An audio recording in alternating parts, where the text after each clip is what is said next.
Hello, Christ Church. I am sitting here, as you can see, with my wife, Christine, and you've heard from her at different moments over the past couple years, sharing updates after her accident and so on. But this is the first, really, since the pandemic, for us to have a kind of moment sitting here with you. And so I thought I would ask her just a question that gives a little bit of story from the past few months. What is one highlight from the summer? I have two. Okay, go for two. So the first highlight would be all of our kids and one friend especially under the same roof, which means everyone's taller than I am, large, consume vast amounts of food. But that Camp Warner, being able to be with our kids in this season of life, to be able to have meaningful conversations, robust conflict resolution, fun and play and be creative. That was really special, and I'm grieving the end of that. Probably, and then the second thing. All right, hey, before you go to the second one, I just have to say, when you would order groceries and we would have this massive amount come into our house, I would look at it and think, there's no way we're going to finish that. This is going to spoil, and sure enough, within a matter of days, gone. Yeah. All right, so highlight number two. Yeah, and just the food. I think of so many of those that are food insecure and carry it even as I feel the abundance in our family. And I guess that's the second highlight, is just being a part of the Matthew 25 initiative, our Anglican family's commitment and effort to love the least of these, just those in Canada, U.S., Mexico, these who companion suffering already, and the past 6 months have been only about suffering. That has been sacred, holy, inspiring, heart-wrecking, challenging, just to keep company with people like them. Just, that's been really powerful for me during the past 6 months. Yeah. It's been really encouraging for me to watch you and hear from you some of the stories you're hearing from practitioners on the ground who, in these very trying, difficult times, who affect the marginalized, the disenfranchised, the least of these from Matthew 25, the most.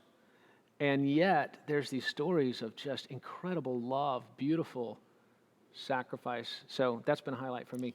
All right, that actually leads into another thing I want to tell you all about is Christine and I are going to we're going to do another video, but it's mostly going to be where I'm going to ask Christine if she would help us think about how do we, in our own everyday lives, how do we think about these challenges that we're facing, these trials, suffering. Different ones of us in our community are going through different kinds of trials and challenges, and it can be lonely, it can be difficult. And so anyway, there's going to be another video I want you to be looking for coming out where Christine and I are going to sit down, and I'm just going to ask her to help us think about that, how to be faithful disciples and what we can learn from other disciples around the world and in the past through trials and challenges. All right, let me transition now to the purpose. The main purpose of this video is to reiterate what you might have heard in Sunday announcements, and that is we are really excited to take a step forward, regathering, embodied as God's people in worship.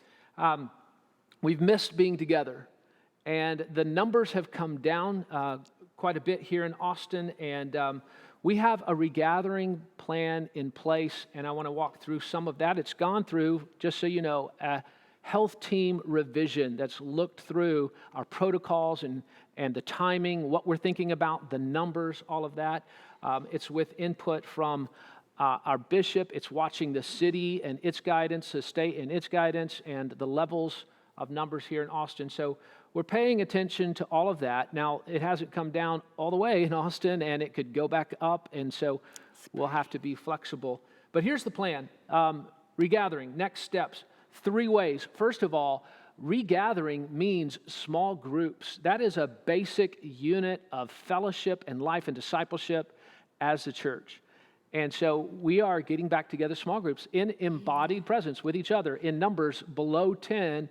Small groups will be able to break out and be together physically as well as in Zoom. It also means Sunday worship. Beginning September 13th, we will begin to gradually increase. We'll start then increasing our numbers of people who can come and worship here in the building. And then we're also going to add, this is gradual, some weeks after that, as needed, a midweek Eucharist service where you can come for communion during the middle of the week. All right, so September 13th is the first Sunday that we'll have some of you here. You might be wondering, can I be there on September 13th? And we'll need to limit the answer.